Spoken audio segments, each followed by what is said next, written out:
Hi, this is Dr. Robert Schwartz, Chairman of the American Academy of Thermology. This is a video tutorial on how to submit a case to the AAT Atlas of Abnormals. Please make note that some of the images in this video tutorial are from the old AAT site, and so sometimes you'll find logins or URLs on the left side when, if you log in today on the new site, you'll find them on the right side. The core instructions on how to do the case submission, however, are unchanged. There's an additional step to submit to the AAT Atlas of Abnormals. You have to upload files that collaborate your case submission. So I'll show you this case instead of the AAT Atlas of Normals, since there's additional work for the AAT Atlas of Abnormals. The first thing that we need to do is to go ahead and to log on to the Atlas. You can either click on Members Login up top, or you can go ahead and scroll down on the screen and click on the Atlas of Thermology and enter the Atlas from there. If you do not have a username or password, you're going to have to go on to instructions for submitting to the Atlas. So you'll have to register with the Atlas in order to submit a case if you're not already a member and have a member ID. You can submit cases to the Atlas and see your own dashboard if you're not a member of the Atlas, but you won't be able to see the rest of the cases on the Atlas unless you are a member. Same rules apply. Using your member ID is the same as your Atlas ID. Put in your username and password and then just click in Login if you went to the Atlas or member ID location. I've already logged in, so I'm going to go ahead and show you what this will look like. You can make certain that you are logged in because it'll say welcome, and it'll also give you the option of logging out. If you'll scroll down, it'll say submit to the Atlas of Abnormal Thermology, and that's the link that you need to get to in order to actually start the submission process. Once you're at this page, first thing you want to do is just select a category. Hit the drop down chevron. In this case, we're going to be submitting a case of left lower extremity RSD. So we'll choose neuromusculoskeletal and legs and feet.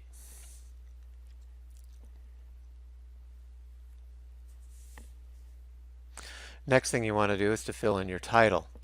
You can pretty much put in whatever you want. You might right left lower extremity, or you might want to pull that out into a little bit more detail. Just depends on what search words you want somebody to be able to find when they're looking for your title. I like to use, of course, RSD, but you can also add reflex sympathetic dystrophy or CRPS, and you can also write down what was the reason for the RSD, so that they might be looking for trimalleolar fracture. What does RSD look like? And that way you'll be able to find that title just that much easier. The next thing you want to do is to upload your feature image, or your first image that will show. Now I've got all my images set up in a folder. They're already ready, and I've labeled them 1, 2, 3, 4, 5, 6, 7, 8 so that I know where I can get to them quickly. And I just picked a selected representation of the image that I wanted to be uploaded. It's not the entire study. You'll also see that in these images I've combined the 7 and 8 to put 2 images, so left and right will show together. Alright, so I'm going to click on number 1, and this is what number 1 looks like. I've prepared the image, I've taken all the demographics out, the timestamps, anything that might identify this image from a facility, and of course left the toolbar in and the temperature gradient. I've also already prepared the words, the text that I'm going to put into the case history. Just the history of present illness, what were the collaborative findings, and what are the thermographic findings and the thermographic impression. You'll be better off if you copy from Word and you put it into Notepad so that the syntax or the formatting from Word doesn't go into your post. You don't want those carried over. Okay, so now we're going to go back to the Atlas and we're going to go ahead and upload our featured image. I just click on select image, and then I'll have to navigate to where I kept my folder with my images on my desktop. And once I go ahead and navigate to that folder, I'll just go ahead and click on the number 1 image since I've already labeled it. You can wait for that to upload. You don't really need to wait for it to upload. You can kind of move on. Once it is uploaded, you'll be asked to fill in a caption or description. That's up to you. It's not really necessary. The next thing you're going to want to do is to upload your additional images. So for that, you're just going to go ahead and select images. Again, you can put up to 8 images in there. And you're going to keep just adding these one at a time. So it's a little confusing, but here you have to click the same select image icon for each additional image to be added. And you can see I'm going to just kind of go ahead and add these. You don't need to be waiting for the others to upload. You can just go ahead and select image and just add them one at a time, and the upload will catch up to you. They'll kind of find their way in there. Okay, I went ahead and just did this, uploaded all the rest of the images. Once they're there, you can kind of just scroll down and you'll find them. If you have any video that you want to upload, go ahead and do that next. In this case, we don't, so we're going to go right on to case details. And I'm going to copy and paste that from my notepad document that I already wrote up. Control C is pressing those keys together on Windows lets you copy it. Control V lets you paste them if you're not familiar with that technique. Once you've done that, you're going to want to upload your supporting documents. I've already made my supporting documents. I've created 2 PDFs from X-ray reports. So I'm going to go ahead and click Select Files. I'm going to have to navigate up into the portion of the folder that I saved those in, and then I'll select them. You'll see I have X-ray Report 1, X-ray Report 2, and these have been scrubbed for location, demographics, dates, anything that might identify the information. Just open the file and upload it. And in this case, since I have 2 supporting documents, I'll go ahead and have to do that a second time.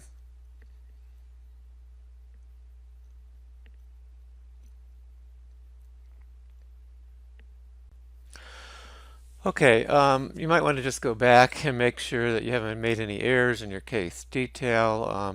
Basically reading through this. I see that, there's a typo in there where it says in the leg. So I can just click on it and delete it just like any other word editor and fix it. Okay, so now I just kind of want to review everything. I wrote down in my findings that there was an asymmetry pattern more predominant distally in the leg, even though the entire limb was involved. See that everything correlates with what I wrote from my thermographic findings. In this case, I wrote thermal imaging revealed instead of thermographic findings. And farther down, I wrote down my thermographic impression because the entire limb is involved, and so that's consistent with left lower extremity RSD. Okay, so the next thing to do is scroll all the way down to the bottom where it says here search keywords. And again, these are just words that people can search for that are looking for your case. So I might write down leg RSD, I might write down reflex sympathetic dystrophy. You can really put anything in here you want that you want people to look under search terms if you want your case to come up. So other than your title, this is just another way for people to be able to find your case, whether they're searching on the web or they're searching within the atlas. It's also a good idea to just put a comma after each set of words or letters or terms that you want to put in there. So that if they're searching that way, that's how they'll find it.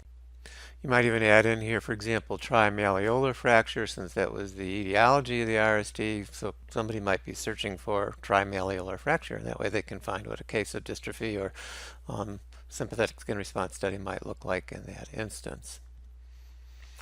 All right, so once you've gotten that done, you might either go directly and submit it. I advise you to first just save a draft. You can always go log back into your dashboard and review your draft if you want to make edits or finish it later on. And look for where it says post saved.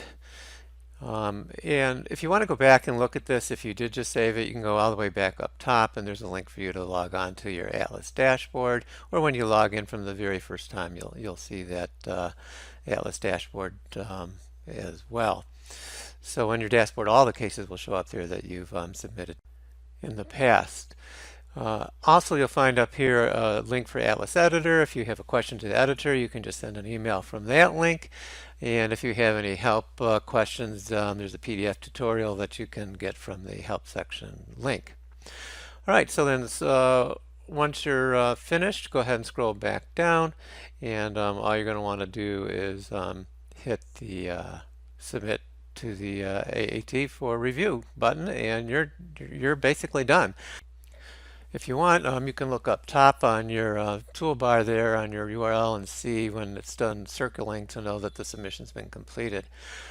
I thought I'd just show you here, if you went back on your dashboard, you can find all of your cases that have been there.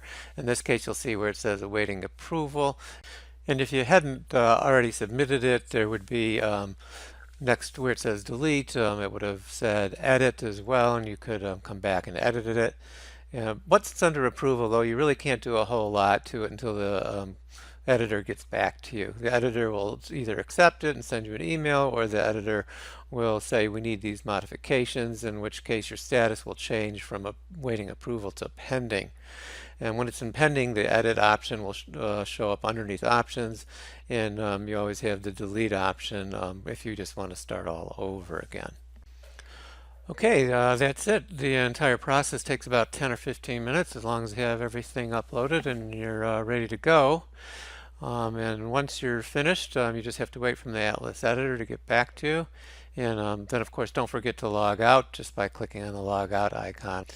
I hope you found this tutorial beneficial. If you have any other questions, please go ahead and ask us, and we're here to help you out.